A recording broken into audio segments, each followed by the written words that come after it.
하나님 아버지 감사를 드립니다. 정말 주님께서 늘 우리의 마음 가운데 계시며 우리의 생각과 모든 말과 행동을 주관하여 주심을 감사를 드립니다. 진정 우리의 삶 가운데 찾아오셔서 우리로 하여금 하나님의 자녀 삼아 주시며 날마다 말씀으로 인도해 주신 그 하나님께 무한한 감사와 영광을 올려드립니다. 우리 예배를 통해서 하나님 홀로 영광 받으시고 우리의 삶 가운데 우리의 예배 가운데 임재하여 주시옵소서. 주께서 이 예배 가운데 함께하여 주실 줄 믿사오며 살아계신 예수 그리스도의 이름으로 간절히 기도드립니다. 아멘. 사도신경 우리의 신앙을 고백드립니다. 전능하사 천지를 만드신 하나님 아버지를 내가 믿사오며 그 외아들 우리 주 예수 그리스도를 믿사오니 이는 성령으로 잉태하사 동정녀 마리아에게 나시고 본디오 빌라도에게 고난을 받으사 십자가에 못 박혀 죽으시고 장사한 지 사흘 만에 죽은 자 가운데서 다시 살아나시며 하늘에 오르사 전능하신 하나님 우편한 자에 계시다가 저리로서 사한 자와 죽은 자를 심판하러 오시리라. 성령을 믿사오며 거룩한 공예와 성도가 서로 교통하는 것과 죄를 사하여 주신 것과 몸이 다해 사는 것과 영원히 사는 것을 믿사옵나이다. 아멘. 교동문 시편 24편입니다. 구약성경 시편 24편을 찾으시기 바랍니다. 찬송가 뒤에 있는 이 교동문이 아니고 구약성경 시편 24편입니다. 구약성경 819면에 있습니다.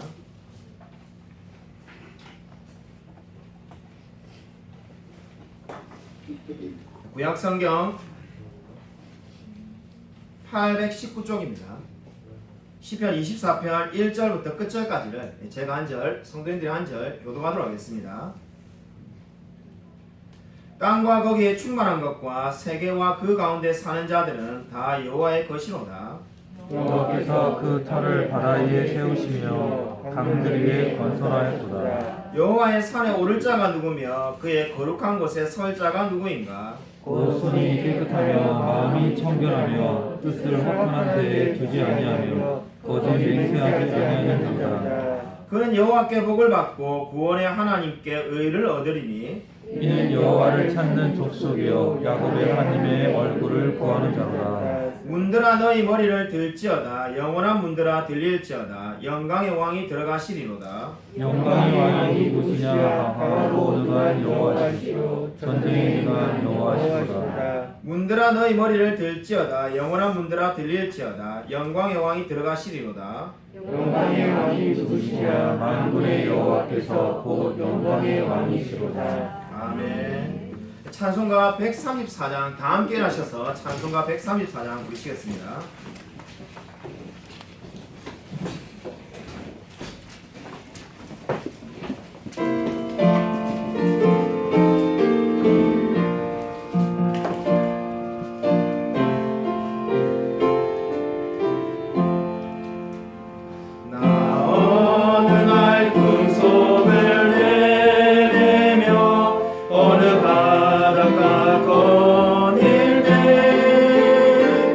그 갈릴리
앉아주시기 바랍니다. 제가 언급기도 드리겠습니다.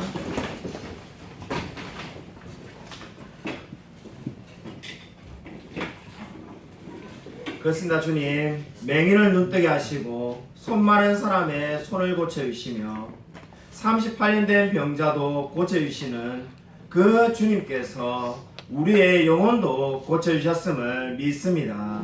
나의 나된 것은 오직 주님의 은혜인 줄로 믿습니다.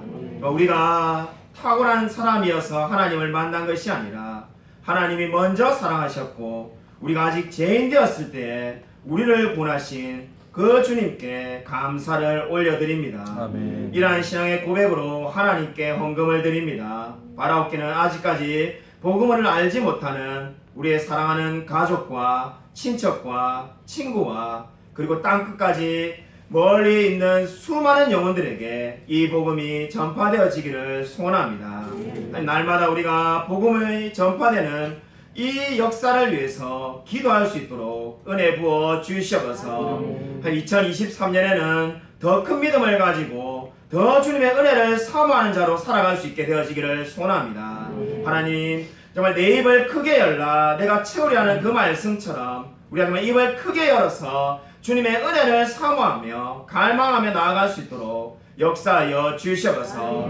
우리 교회가 더 부흥할 수 있게 해주시고 우리 가정도 더 믿음이 굳건해지며 우리의 나라도 더 큰 강한 나라 될 수 있도록 역사하여 주시옵소서. 주님께서 이 모든 기도 제목 가운데 함께하여 주실 줄 믿사오며 살아계신 예수 그리스도 이름으로 간절히 기도드립니다. 아멘. 우리 옆에 있는 분들과 인사하도록 하겠습니다. 한 주간 평하셨습니까? 인사하도록 하겠습니다. 교회 소식 전하도록 하겠습니다. 우리 주보를 참조해 주시기 바랍니다.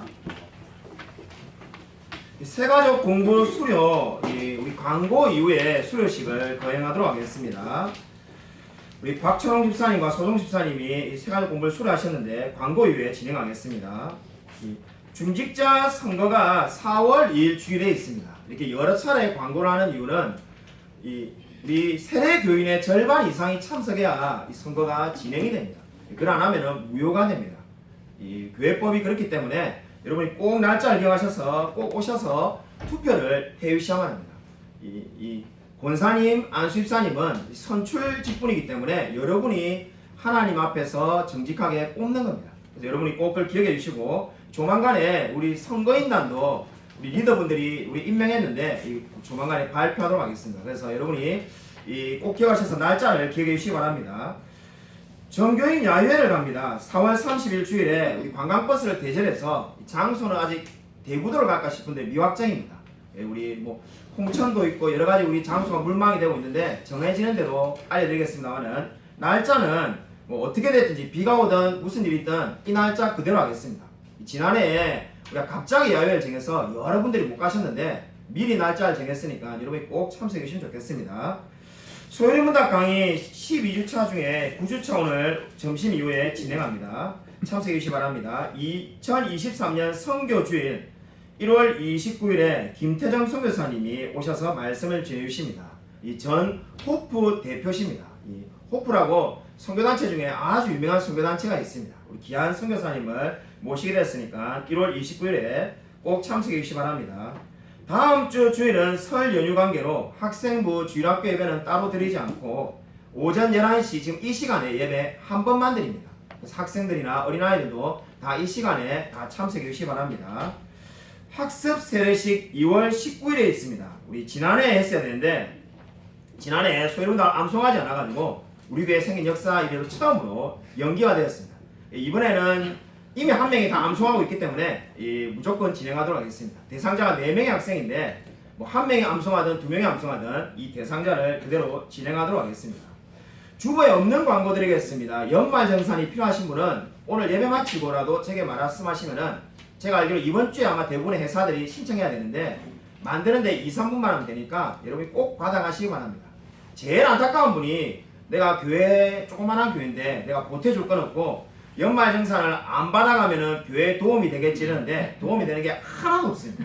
예, 그래가지고 돈이 생기면은 너무 감사하겠지만은 여러분이 안 받아간다고 우리 교회에 유익한 게 아무것도 없기 때문에 그 점심 식사하기 전에 저한테 말씀하시면은 식사하는 동안에 제가 만들어 놓을 테니까 그래서 가져가셔서 꼭 혜택을 보시기 바랍니다. 오늘 예배 마치고 난 다음에 재직회가 있습니다. 이 집사 직분을 받으신 분은 필히 참석하시고, 우리 교회는 작은 교회라서 그냥 집사 직분을 받지 않은 분도 다 참석하셔야 됩니다. 긴 시간을 드리는 게 아니라 한 10분 정도 마치는데, 지난해 동안에 우리 교회에 들어왔던 헌금 수입과 그리고 지출 내역 이런 것을 보고하는 시간을 가집니다. 여러분이 꼭 예배 마치면 바로 진행할 테니까 가시지 마시고 남아서 여러분이 교회 상황을 꼭 이해해 주시면 좋겠습니다. 우리 새가족 공부 수료식을 거행하도록 하겠습니다. 우리 박천홍 소종 집사님 좀 잠시 앞으로 나와주시기 바랍니다. 우리 이경희 장로님께서 인도하셔서 우리 새가족 공부를 마쳤습니다. 여기 우리 선물과 꽃다발을 준비했을 건데 한번 사진 한번 찍으시고, 여기 선물은 이렇게 우리 박수로 한번 환영하도록 하겠습니다. 앞으로 보시고 인사하시고 박수로 자리에 돌아가시면 되겠습니다. 웨스민스터 소교리문답 제46문 하겠습니다. 주보를 참고해 주시기 바랍니다. 교회 소식 아래 칸에 있습니다. 제가 문제를 읽고 여러분이 답을 하시면 됩니다. 제1계명이 요구하는 것은 무엇입니까? 제1계명이 요구하는 것은 하나님만이 유일하고 참되신 하나님이요 오직 하나님인 것을 알고 인정하며 이에 합당하게 하나님을 예배하고 영화롭게 하는 것입니다. 아멘. 설교 말씀 듣도록 하겠습니다. 예수님의 이적 오늘 10번째 시간입니다. 마태복음 8장 14절부터 17절까지입니다. 신약 성경 마태복음 8장 14절부터 17절입니다. 신약 성경 12페이지에 있습니다. 신약 성경 12페이지 마태복음 8장 14절부터 17절까지 제가 한 절, 우리 성도님들이 한 절 교독하도록 하겠습니다. 오늘 설교 제목은 베드로의 장모를 낫게 하신 예수님입니다. 예수님의 이적 시리즈 설교 10번째 시간입니다.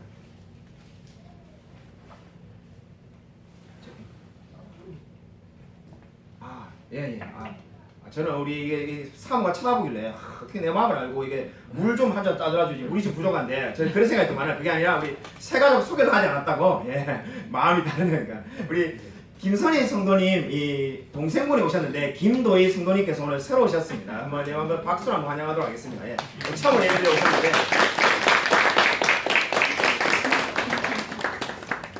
물이 부족해갖고 물 달라고 쳐다보는 덕분에 알게 됐지. 그러나 오늘 새가족 소개를 못할 뻔했습니다. 광고 하도 많다 보니까 오늘 제가 미처 못했습니다. 마태복음 8장 14절부터 17절까지 제가 여러분이 한 절 교독하겠습니다. 예수께서 베드로의 집에 들어가사 그의 장모가 열병으로 앓아 누운 것을 보시고 그의 손을 만지시니 열병이 떠나가고 여인이 일어나서 예수께 수종 들더라. 저물 내 사람들이 귀신 들린 자를 많이 데리고 예수께 오거늘 예수께서 말씀으로 귀신들을 쫓아내시고 병든 자들을 다 고치시니 이는 선지자 이사야를 통하여 하신 말씀에 우리의 연약한 것을 친히 담당하셔서 병을 입어주셨도다 우리가 하심이더라. 아멘. 성경을 읽다 보면은 베드로가 정말로 특별한 은혜를 많이 받은 사람이라는 생각을 하게 됩니다. 물론 베드로가 받은 은혜들을 나열해도 엄청나게 많습니다만은 특별히 예수님의 이적과 관련돼서도 정말 많은 은혜를 받은 사람이 베드로였습니다. 무리를 걷는 체험을 한 사람이 베드로였고, 그뿐 아니라 많은 물고기를, 그물이 찢어질 정도로 많은 물고기를 잡게 되는 이적을 체험하기도 하였습니다. 그리고 제사장의 종의 길을 베드로가 베어버렸는데 예수님께서 그 길을 낫게 해주시는 이적도 겪어보았습니다. 이렇게 예수님의 이적을 직접 많이 목격한 사람이 베드로라는 사람이었습니다. 오늘 성경은 베드로가 겪었던 또 다른 이적을 지금 말씀하고 있습니다. 그것은 바로 베드로의 장모가 낫게 되는 놀라운 역사를 보게 되었습니다. 오늘 14절을 보시면은 예수께서 베드로의 집에 들어가사 그의 장모가 열병으로 앓아 누운 것을 보시고 이렇게 말씀을 하고 있습니다. 우리가 무심코 지나치기 쉬운 말씀인데 베드로의 집이라는 말에 주목해 보시기 바랍니다. 저와 여러분도 사는 집이 있으니까 당연히 베드로도 집이 있겠거니 이렇게 우리가 생각할 수 있습니다. 그러나 성경을 한번 이게 꼼꼼하게 공부를 해보신 분이라면은 베드로의 집이 왜 여기 있을까라는 의문을 한 번쯤은 가져본 적이 있을 겁니다. 왜냐하면 요한복음 1장 44절을 보면은 빌립은 안드레와 베드로와 한 동네 베세다 사람이다라고 분명히 말을 하고 있기 때문입니다. 그러니까 베드로는 베세다 사람이었습니다. 베세다 사람인데 지금 오늘 이 사건의 이적이라는 곳은 어디입니까? 가버나움입니다. 베세다 사람인 이 베드로가 왜 가버나움에 집이 있을까? 이런 생각이 들지 않습니까? 현대를 살아가는 베드로보다 2000년 이후에 현대를 살아가는 우리도 집이 두 채이기가 쉽지가 않습니다. 우리 교회 성도님 중에 아마 집이 두 채인 분이 별로 없을 것 같은데 집이 두 채인 분이 별로 없죠. 그런데 이 베드로가 지금 집이 베세다에 분명히 집이 있는데 가버나움에도 집이 있다 이렇게 말을 하고 있습니다. 이거 어떻게 이해해야 될까요? 특별히 베드로의 직업이 유명한 귀족이나 왕의 신하가 아니라 가난한 어부였습니다. 이 가난한 어부가 어떻게 집이 두 채나 있을까? 그래서 성경을 생각하기 시작하면은 좀 마음에 시험이 듭니다. 성경에 오류가 있나? 이게 어느 게 맞는 건가? 좀 이렇게 혼란스러울 수가 있습니다. 우리가 이 말씀을 어떻게 이해해야 될까요? 성경에 구체적으로 적혀 있지 않지만은 가장 가능성이 높은 해석은 어떻게 할 수 있겠습니까? 이 베드로가 예수님께서 가버나움에서 많은 병자들을 고치시는 것을 보고 베드로가 이 집을 또 하나 구입한 겁니다. 한마디로 우리가 선교단체 CCC나 IMF가 화성지부 이런 게 있죠. 뭐 안양지부 이렇게 있지 않습니까? 그렇게 지금 베드로는 그리스도의 사역을 돕기 위해서 자기의 집 베세다의 집 말고 가버나움에 일종의 센터를 하나 세운 겁니다. 그래서 그거를 지금 성경이 집이라고 표현하고 있는 겁니다. 여러분 이보다 더 큰 은혜가 어디에 있을까요? 지금 이 가버나움에 있는 베드로의 집이 어떤 모습인지 여러분이 한번 상상을 해보시기 바랍니다. 성경에 없지만은 우리가 충분히 이 모습을 상상할 수가 있습니다. 저와 여러분은 그저 우리나라는 아침에 해가 떠야 하루가 시작됩니다. 네, 우리 신앙생활 오래 하신 분들은 이미 잘 알고 있을 겁니다. 유대인들의 개념은 해가 지면은 하루가 시작됩니다. 그래서 여러분 창세기 필사할 때 지금 필사하고 계시죠? 반응이 없으신데 저만 하고 있는 것 같은데 창세기 필사할 때 여러분 이상하다고 느끼지 않았습니까? 해가 지고 해가 뜨니 하루가 되니라. 아니 해가 뜨고 진다 해야 되는데 왜 성경에 거꾸로 번역을 해놨나? 거꾸로가 아니라 유대인의 개념은 해가 지면은 이제 하루가 시작되는 겁니다. 아마 여러분 안식일은 무조건 일을 하지 말고 쉬어라 했기 때문에 안식일이 끝나는 저녁이 되면은 베드로의 집 앞에 수많은 병자들이 장사진을 이루었을 거라고 우리가 충분히 생각해 볼 수 있습니다. 여러분 베드로가 살던 이 집에 수많은 병자들이 낫게 되는 것을 보고 얼마나 감사했을까요? 이 집에 지금 예수님이 직접 들어오셨다고 말을 하고 있습니다. 누구와 함께 들어왔을까요? 우리 오늘 읽은 마태복음을 보면은 지금 누가 들어왔는지 정확하게 나와 있지 않습니다. 그러나 마가복음을 보면은 예수님께서 사랑하는 세 제자를 데리고 집에 들어갔다라고 성경은 말씀하고 있습니다. 우리 마가복음 1장 29절 프린트물에 있습니다. 여러분 주보 안에 있는 프린트물을 보시면은 제가 시간을 줄이기 위해서 다 적어놓았습니다. 마가복음 1장 29절을 같이 한번 한 목소리 읽겠습니다. 네, 시작. 해당에서 시몬과 안드레의 집에 들어가시니 야고보와 요한과 시몬과 함께 지금 집에 들어갔다고 말을 하고 있습니다. 아니 안드레의 집이라고 목사님 되어 있지 않습니까? 우리 아마 꼼꼼한 분들은 아니 목사님 조금 전에 베드로의 집이라 했는데 왜 안드로의 집입니까? 안드레의 집입니까? 이제 이렇게 말할 수가 있는데 제가 그래서 조금 전에 그렇게 개연성 있는 해석을 하지 않았습니까? 아마 이게 일종의 사회가는 본부일 거라는 거죠. 베드로도 헌금을 하고 안드레도 헌금을 해가지고 같이 예수님의 사역을 돕기 위해서 산 집일 거라는 겁니다. 베드로의 장면은 열병에 걸려 있었습니다. 열병이 영적으로 무엇을 의미할까요? 열병에 걸린 자는 스펄전은 이렇게 해석하였습니다. 죄로 불이 붙은 사람을 상징한다. 그러니까 죄로 마음에 불이 붙어 있는 사람이 바로 뭐라는 겁니까? 열병에 걸려 있는 사람이라는 겁니다. 그 근거로 위대한 설교자 스펄전 목사님은 열이라는 말이 바로 열병이라는 말이 불이라는 헬라어 원어와 비슷하다는데 차관을 두었습니다. 그래서 마치 재가 불 붙듯이 일어나는 것이 바로 열병이라는 거죠. 이 스펄전 목사님의 주장이 설득력 있게 들리는 이유는 이 열병의 특징은 걸리면은 눕지도 못하고 앉지도 못하고 어쩔 줄 몰라하는 특징을 가지고 있다고 합니다. 잠을 잘 수도 없다고 합니다. 그러니까 이것도 못하고 저것도 못하고 쉬지도 못하는 병이 열병인 거죠. 죄인의 모습이지 않습니까? 죄가 가득 차서 이러지도 못하고 저러지도 못하는 게 죄로 인해 죽은 자들의 모습이라고 말할 수가 있겠습니다. 여러분, 이러한 베드로의 장모 그리고 베드로의 집에 어떻게 은혜가 임하게 되었습니다. 성경은 세 단계로 은혜가 임하였다라고 말을 하고 있습니다. 첫 번째, 한 친척이 먼저 예수님을 믿었습니다. 요한복음 1장 41절을 보면은 그가 먼저 자기 형제 시몬을 찾아 말하되 먼저 안드레가 예수님을 믿었습니다. 그러고 난 다음에 베드로에게 찾아가서 복음을 전한 거죠. 여러분, 우리가 흔히 하는 말로 그저 누구나 다 하는 말이죠. 근데 실제로 맞는 말입니다. 맛있는 음식을 먹으면 누가 떠오릅니까? 가장 사랑하는 사람이 자기도 모르게 떠오릅니다. 그 사람하고 같이 먹으면 좋을 건데. 복음도 마찬가지입니다. 여러분, 복음을 믿고 나면은 먼저 누가 떠오릅니까? 나의 가장 사랑하는 가족에게 복음을 전하고 싶은 마음이 가득 차게 됩니다. 여러분, 왜 안드레는 그러면은 이 베드로에게 복음을 전했을까요? 여러분, 여기에 대해서 여러분 안드레의 가족이 있었는지 없었는지 분명하지 않지만은 많은 학자들은 안드레의 가족이 없었을 거라고 생각합니다. 그렇기 때문에 함께 살고 있는 이 베드로에게, 가장 사랑하는 베드로에게 가장 먼저 복음을 전한 겁니다. 그러므로 여러분이 사랑하는 가족과 친척을 두고 있다면, 특별히 영적인 가족을 두고 있다면 여러분 이미 큰 복을 받은 겁니다.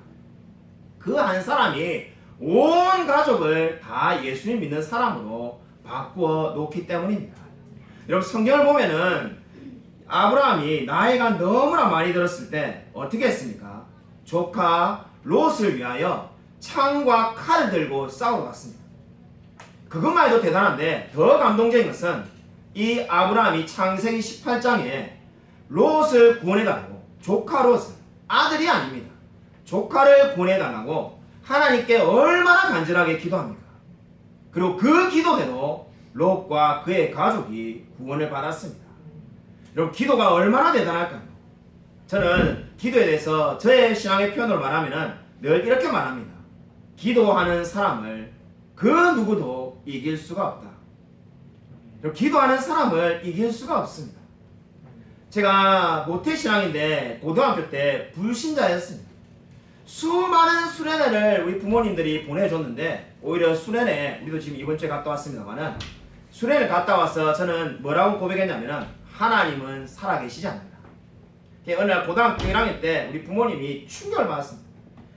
제가 고등학교 1학년 때 성적이 떨어져가지고도 충격을 받았는데 그거보다 더 큰 충격이 우리 사랑하는 자녀가 하나님은 살아계시지 않는다고 말하니까 충격을 받습니다. 근데 제가 그때 결심했던 것이 내가 대학을 가면은 절대로 교회를 안 다니겠다고 다짐을 했습니다. 내가 대학을 가고 자취를 하면은 그저 뭐 교회를 안 가든 말든 어떻게 알겠는가. 어머니가 그때부터 나중에 말씀하셨는데 새벽 기도에 가서 이름을 불러가면서 눈물을 흘리면서 기도했다고 합니다. 결국 어떤 일이 벌어졌습니까? 대학 가서는 죽어도 교회를 안 다니겠다고 결심했던 제가 마산에 살았는데 진주까지 이 자취를 하지 않고 창원의 부모님 집에 살면서 아침마다 일어나면 새벽 기도를 드리고 이 아침에 8시 첫 영교시 수업이 있었습니다. 러시아가 당시에 영교시 수업까지 버스를 타고 왔다 갔다 이렇게 1년을 살았습니다. 자, 그때 깨달았던 것이 기도한 대로 그대로 되는구나 하는 것을 알게 되었습니다. 여러분의 가족이 아직 하나님을 만나지 못해서 괴롭습니까? 기도하시길 바랍니다. 반드시 하나님께서 찾아와 주실 줄로 믿으시길 바랍니다. 여러분, 베드로도 바로 안드레를 통해서 주님을 만났습니다. 그리고 그 다음 단계가 뭡니까? 이제 그 다음 단계가 우리가 살펴본 것처럼 12제자 중에서 특별히 야고보와 요한, 시몬 베드로와 함께 다녔습니다. 그리고 이 베드로의 장모에게 찾아갈 때도 이 세 사람이 주님과 함께 동행하였습니다. 세 번째 단계가 너무나 중요한데 그들이 기도하였다라고 성경은 말을 하고 있습니다. 누가복음 4장 38절에 이 똑같은 말씀이 나오는데 거기에는 이렇게 말하고 있습니다. 누가복음 4장 38절에는 그들이 기도하였다, 간구하였다라고 말을 하고 있습니다. 저는 마가복음 1장 30절의 말씀을 더 좋아합니다. 곧 그 여자에 대하여 예수께 여짜온대. 여러분, 곧이라는 말에다가 동그라미를 쳐놓으십시오. 저의 성경에도 그렇게 표시해놨는데 이 곧이라는 말이 뭘 의미하는 겁니까? 예수님이 집에 들어오셨는데 앉자마자 장모님의 낫게 해달라고 기도 제목을 말했다는 겁니다. 예수님이 들어오시자마자 그 기도 제목은 쏟아내었다는 거죠. 여러분, 마치 정말 여러분이 지금 교회 들어오자마자 하고 싶었던 간절한 기도 제목이 있습니까? 그렇게 간절하게 기도를 했다는 겁니다. 여러분, 곧이라는 말의 원의 의미는 벌써라는 뜻을 가지고 있습니다. 예수님이 앉으셨는데 안부도 묻고 근황도 묻고 뭐 이런 것이 아니라 앉자마자 그 기도 제목을 말을 한 거죠. 그것은 뭘 의미하는 겁니까? 평상시에 늘 기도 제목을 가지고 기도하던 그것을 이제 바로 주님께 아뢰는 겁니다. 여러분, 예수님의 제자들은 이 베드로의 장모를 치료하기 위해서 예수님을 붙들었습니다. 기도가 무엇입니까? 한마디로 말해서 주님을 꽉 붙드는 겁니다. 아가서 3장 4절에 이런 말씀이 있습니다. 우리 아가서 3장 4절 프린트문에 다시 올라왔습니다. 함께 읽겠습니다. 네, 시작. 마음에 사랑하는 자를 만나서 그를 붙잡고 내 어머니 집으로 나를 인도하여 이해하고 각각의 처리하였다. 아멘. 솔직히 한때 성경에 아가스가 왜 있을까라고 고민했던 적이 있습니다. 왜냐하면 우리 여자 성도님들하고 성경을 아가스를 같이 읽으면은 읽기가 민망한 말씀이 상당히 많이 있습니다. 굳이 아가스 같은 말씀이 왜 있는가 이런 생각을 예전에 한 적이 있습니다. 실제로 목사님들이 설교할 때 아가스를 잘 인용하지도 않습니다. 근데 아가스는 읽어보면 읽어볼수록 너무나 은혜로운 말씀입니다. 신부인 저와 여러분이 신랑 되신 예수 그리스도를 꽉 붙들겠다는 것이 바로 아가서의 고백입니다. 그리고 그 대표적인 말씀이 바로 아가서 3장 4절입니다. 어떻게 말씀하고 있습니까? 사랑하는 자를 만나서 그를 붙잡고 나를 잉태한 이의 방으로 가기까지 내가 결단코 놓지 않겠다는 겁니다. 나는 그리스도를 만났으면 이제 그리스도를 만나고 난 다음에는 그 그리스도를 절대로 놓지 않겠다는 고백이 바로 아가스의 고백입니다. 바로 이렇게 행동을 하였던 사람이 오늘 성경의 예수님의 제자들이었습니다. 예수님께서 집으로 들어가시자마자 예수님께 간구하고 베드로의 장모를 치료하실 때까지 붙잡았습니다. 여러분의 가정에 어떠한 슬픔이 있습니까? 주님을 여러분의 집으로 초대하시길 바랍니다. 주님을 모시지 않고는 내가 결코 만족할 수 없다면서 기도하시기 바랍니다. 하나님께서 반드시 만나 주실 줄로 믿습니다. 지난주에 중고등부 수련회가 YFC 주관으로 잘 은혜 가운데 다녀왔습니다. 제가 아마 헤아려 본 적 없지만은 평생에 갔던 수련회가 100번은 넘지 않을까 하는 생각을 해보았습니다. 아마 100번 훨씬 넘을 겁니다. 예, 그래서 100번도 넘게 수련회를 다녔는데 그 가운데 가장 은혜로운 수련회가 이번 수련회였습니다. 목사님을 갔다 오면 은혜 받다 이렇게 말할 수 있는데 그런 게 아니라 정말로 아무리 생각해봐도 이번 수련회보다 더 은혜로운 수련회는 없었습니다. 왜 그렇게 생각하는가? 제가 얼마나 감동을 받았으면은 아마 여러분이 사진을 보면 그런 생각했을 겁니다. 아이들이 뭐 게임하는 사진 뭐 이런 것도 좀 올라올 것 같은데 하나도 못 찍었지 않습니까? 그 이유가 저녁 집회만 같이 하고 낮 시간에는 우리 목사님과 함께 왔던, 물론 저는 혼자 갔습니다만은 교사 선생님들을 다 교육을 시켜주었습니다. 중요한 거는 10,000원을 냈는데 1인당 10,000원에 밤 6끼만 주고 간식을 2번이나 주는데 그것만 줘도 감지덕지인데 거기에 전문 강사를 불러가지고 학생들도 가르치고 교사들과 목사님도 하루 종일 프로그램이 돌아가는 겁니다. 널널한 시간 아예 없고 쉬는 시간이 10분밖에 없어가지고 화장실에 갔다가 니역 하는 사람 있으면은 간사님들이 빨리 들어오라고 재촉합니다.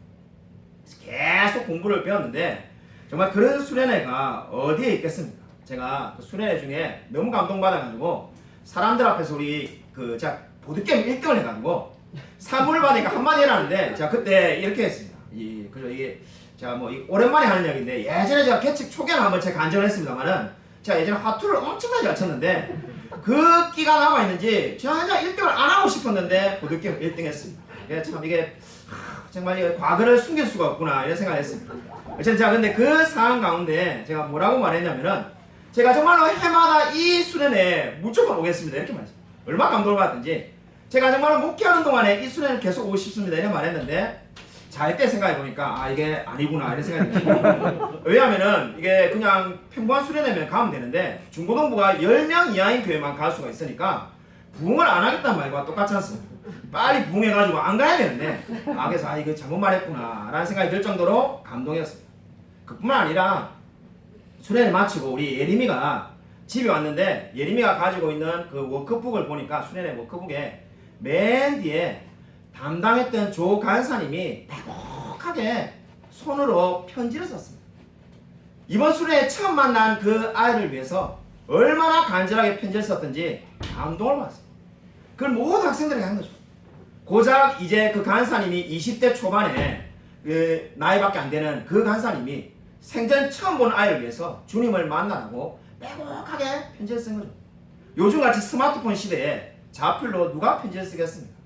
제가 얼마나 감동을 받는지 모릅니다. 더 큰 감동은 이 수련을 만든 장로님이 오셔가지고 이 남서울 중앙교회 장로님이 간증을 하셨습니다. 간증에 정말로 눈물이 날 뻔했습니다. 오시자마자 첫 마디가 다 옷을 한 벌씩 드리라고 했는데 옷을 안 드려서 죄송합니다 하면서 고개를 숙입니다. 만 원을 내가지고 지금 감지덕진데 옷은 왜 주는가? 본인이 그렇게 주장을 했답니다. 그래서 다음 수련회부터는 옷을 준다고 합니다.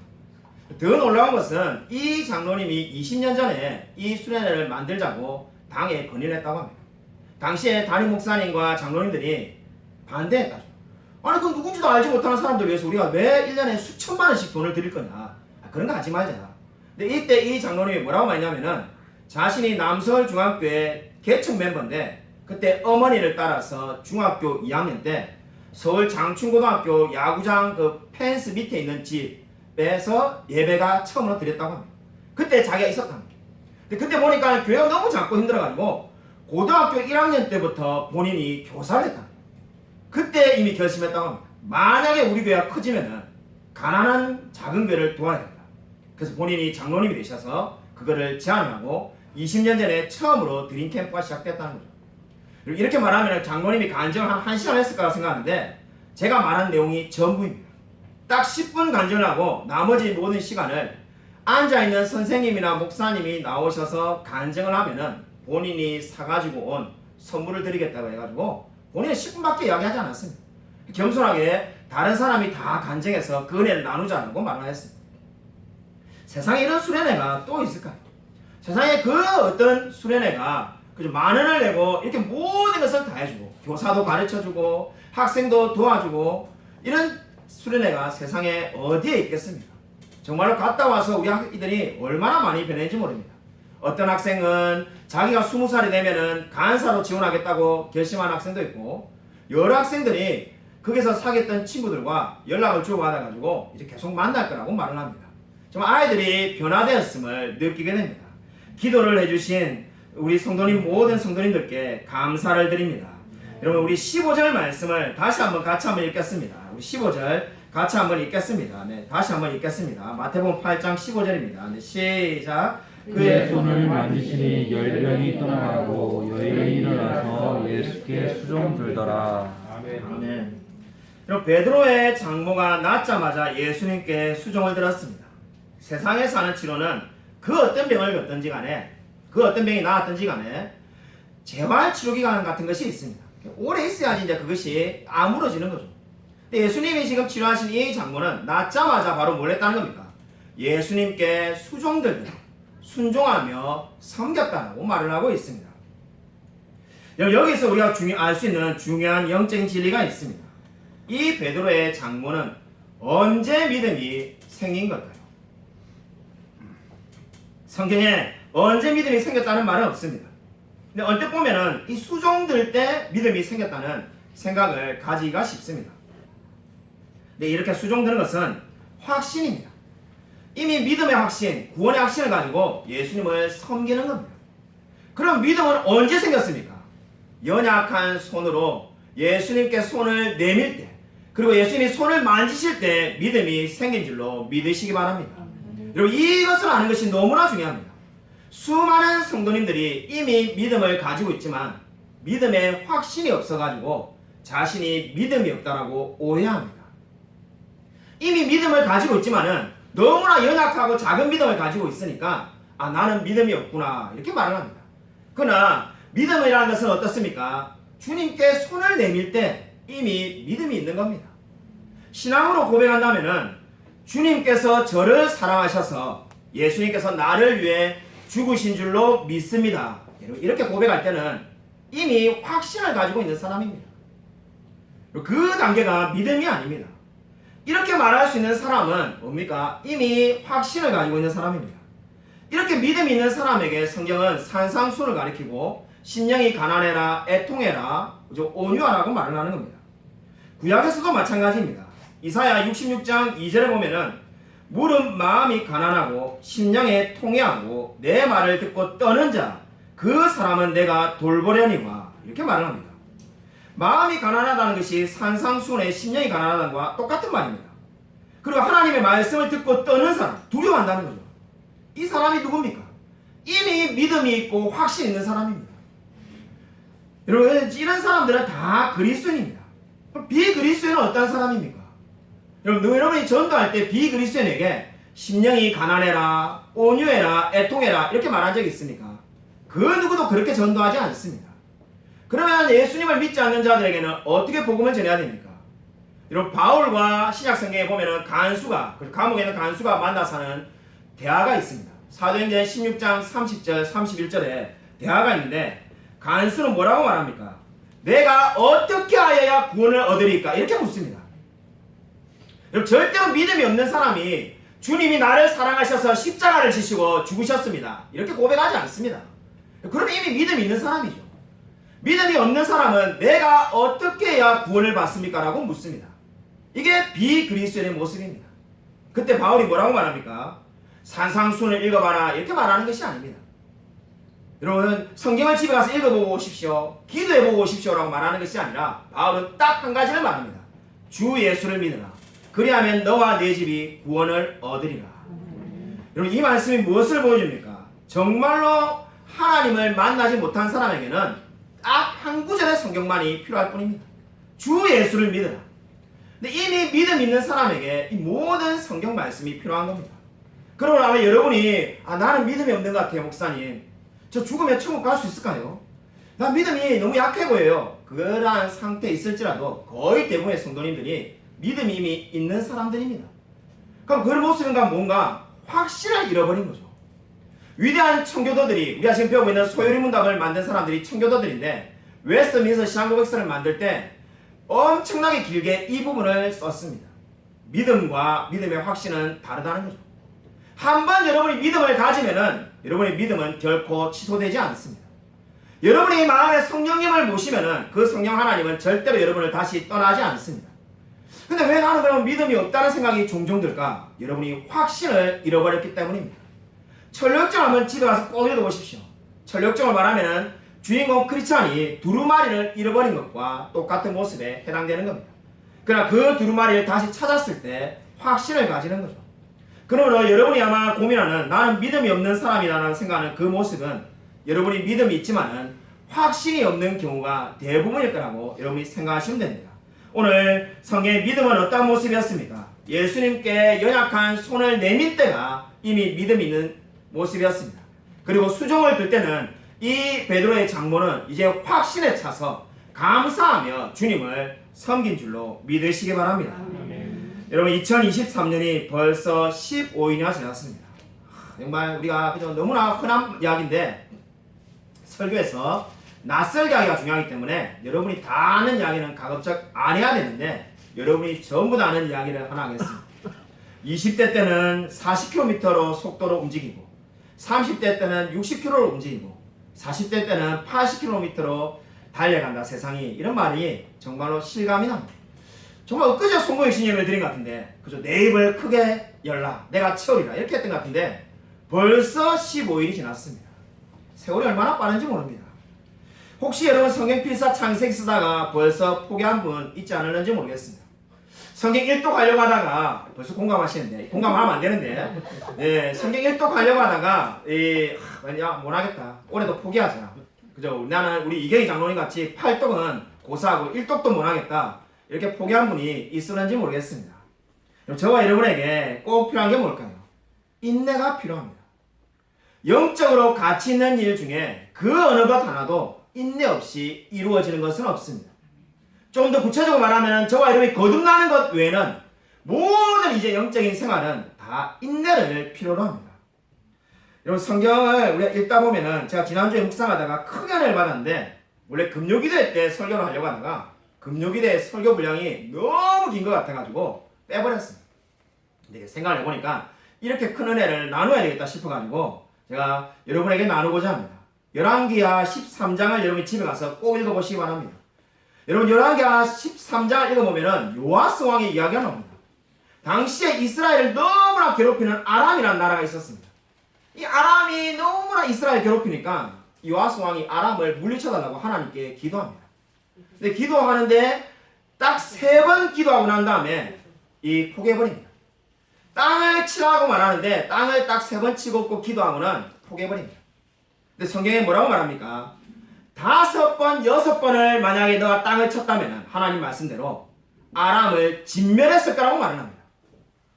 정말 그 말씀대로 이 요아스는 딱 기도를 3번 한 대로 아람을 3번만 공격할 수 있고 나라가 아람이 멸망하지 않을 거라고 말합니다. 아람의 멸망은 누가 이제 보게 됩니까? 그의 후손인 여로보암 2세가 그 모든 열매를 차지하게 됩니다. 여러분 제가 이 말씀을 보면서 어떤 생각이 들었습니까? 여러분 어떤 생각이 듭니까? 저는 그 말씀을 읽으면서 묵상을 하다가 이런 생각이 들었습니다. 정말 한 번만 두 번만 더 기도했다면 요아스의 인생이 완전히 달라졌을 건데 라는 생각을 안 할래야 안 할 수가 없습니다. 저 한 번 두 번 더 기도하는 게 뭐가 힘들겠습니까? 3번을 이미 기도를 했는데 한 번 두 번 더 기도하면 되지 않겠습니까? 근데 요아스는 자기 선에서 그냥 기도를 멈추었습니다. 저와 여러분도 우리가 삶에 그런 일이 너무나 많지 않습니까? 성경필사 창세기 한 3장까지 쓰다가 손이 아프네 그냥 그만하자. 기도 이제 올해부터 열심히 해야지. 그래 금요기도에 나와야지. 한 2번 나오다가 그만 나오자. 힘들다. 주일 성수만 하자. 우리가 늘 인생에 인내가 없습니다. 요아스를 보면은 요아스의 삶에 제일 부족한 것이 인내가 없었습니다.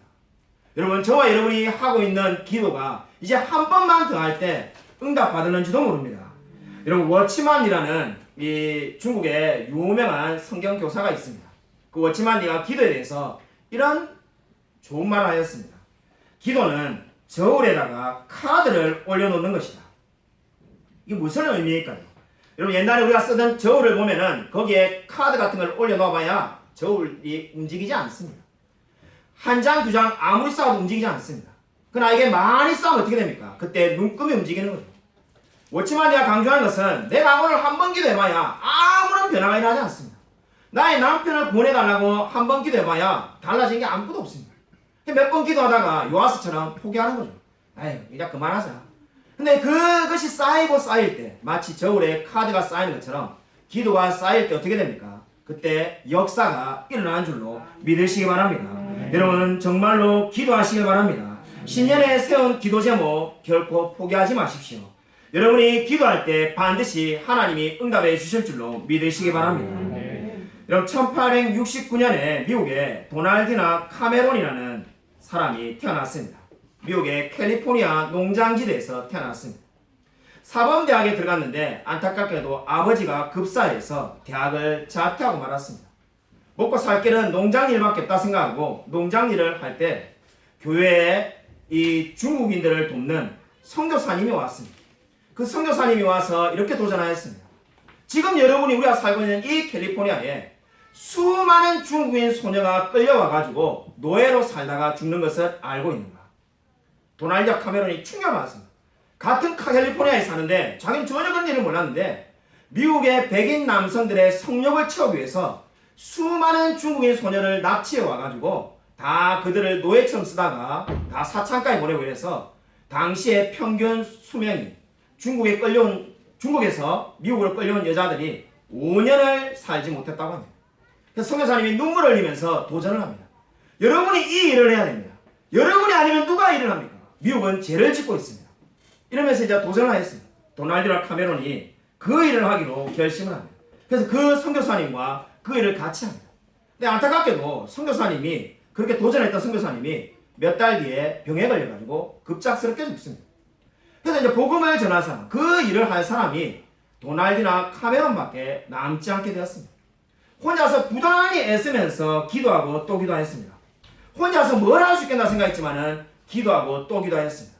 무려 3,000명의 중국 소녀를 구출하였습니다. 더 놀라운 것은 이 도널드나 카메론이 기도할 때 바로 그 끔찍한 황인종 노예무역, 중국의 소녀들, 그리고 수많은 동남아시아의 소녀들을 납치해오는 그 일이 끝이 나게 되었습니다. 자기 생애의 끝이 나는 것을 보게 되었습니다.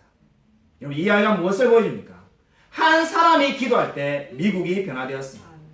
이 뒤에 있는 모든 사람들이 다 미국의 남자들이 그렇게 사는데 어쩔 수 없는 거 아니냐 이렇게 생각한 것이 아니라 기도할 때 온 미국이 변화되게 되었습니다.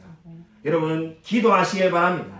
기도할 때 하나님께서 여러분의 기도를 통해서 역사를 이루실 줄로 믿으시기 바랍니다. 아무쪼록 베드로의 장모를 낫게 하신 예수 그리스도를 믿고 그 동일하신 하나님께서 우리의 삶을 인도해 주실 줄 믿고 살아가는 저와 우리 모든 성도님들이 되시기를 주님의 이름으로 간절히 축원드립니다. 이 시간 우리 말씀을 생각하면서 한번 통성을 기도하겠습니다. 주여 한번 크게 부르고 이 말씀을 기억하시는 대로 한번 간절히 통성을 기도하겠습니다. 주여 하나님 아버지 감사를 드립니다. 오늘 우리 말씀을 통해서 깨달은 것처럼 예수께서 베드로의 장모도 낫게 해주셨습니다. 진정 우리 마음 가운데 정말 주님께서 아버지 찾아와 주셔서 우리의 마음이 변화되어지기 원합니다. 우리의 심령이 변화되어지기 원합니다. 날마다 정말 주님을 의지하며 살아갈 수 있도록 아버지 도와주셔서 기도할 때 하나님께서 우리의 기도를 사용하여 주실 줄 믿습니다. 온전히 우리가 정말 주님께 모든 것을 맡기며 나아갈 수 있도록 아버지 도와주셔서 하나님 정말 기도하는 마음을 하나님께서 주실 줄 믿습니다. 인내하는 마음을 주셔서 우리가 정말 기도를 몇 번 하고 포기한 적이 얼마나 많은지 모릅니다. 포기하지 않도록 아버지 도와주셔서 아버지 정말 우리가 정말 기도가 응답되지 않더라도 하나님이 반드시 응답하여 줄 줄 믿고 담대히 주님께 나아갈 수 있도록 아버지 도와주셔서 말씀 가운데 우리가 살아갈 수 있게 되는 원합니다. 이 세상을 말씀으로 변화시키기 원합니다. 이 세상에 빛과 소금 되지 않고 살아갈 수 있도록 아버지가 도와주셔서 주간에 수많은 영혼들이 있습니다. 아직까지 복음을 알지 못하는 수많은 영혼들에게 우리가 복음 전하며 나아갈 수 있도록 아버지 도와주셔서 이 복음 전파하며 살아갈 수 있게 되는 소원합니다. 하나님 도와주셔서 아버지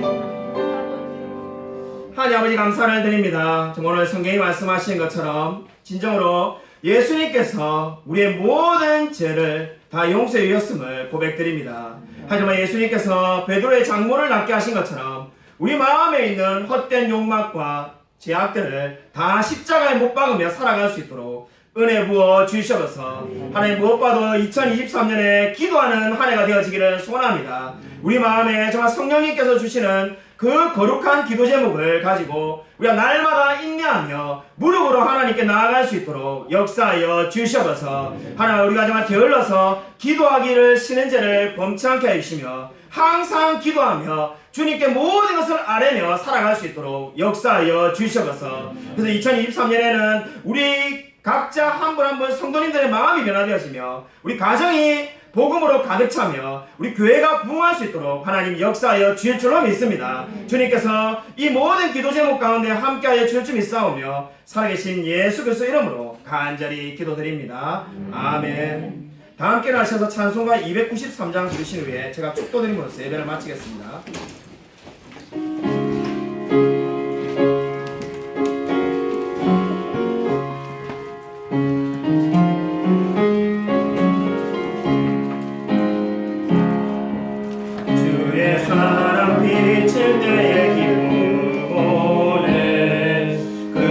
걱정 물러가고 기쁨 오네 기도하게 하시며 희미한 것물 인쳐 주의 사랑 비칠 때 기쁨 오네 그 큰 사랑 내 마음속에 주만하게 비칠 때에 찬송하네 그 큰 사랑 내 마음속에 화평함과 기쁨 주의 꿈꾼 사랑 주의 사랑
주 예수 그리스도의 은혜와 하나님의 사랑과 성령의 교통하심이 베드로의 장모를 낫게 하신 그 예수 그리스도를 믿으며 동일한 하나님께서 우리의 모든 죄와 우리의 모든 아픔과 슬픔도 다 닦아주실 것임을 믿으며 늘 하나님을 의지하며 살아가기로 다짐하는 이 자리에 있는 성도들과 동영상 예배드리는 모든 성도들 머리 위에 지금부터 영원토록 함께 있을지어다.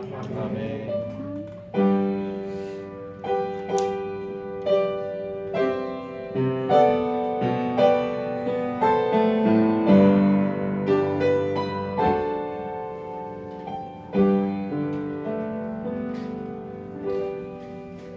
제지켜를 하도록 하겠습니다. 여러분 자주 앉아주시기 바랍니다. 우리 길지 않습니다. 제지켜를 하도록 하겠습니다. 우리 찬송가 우리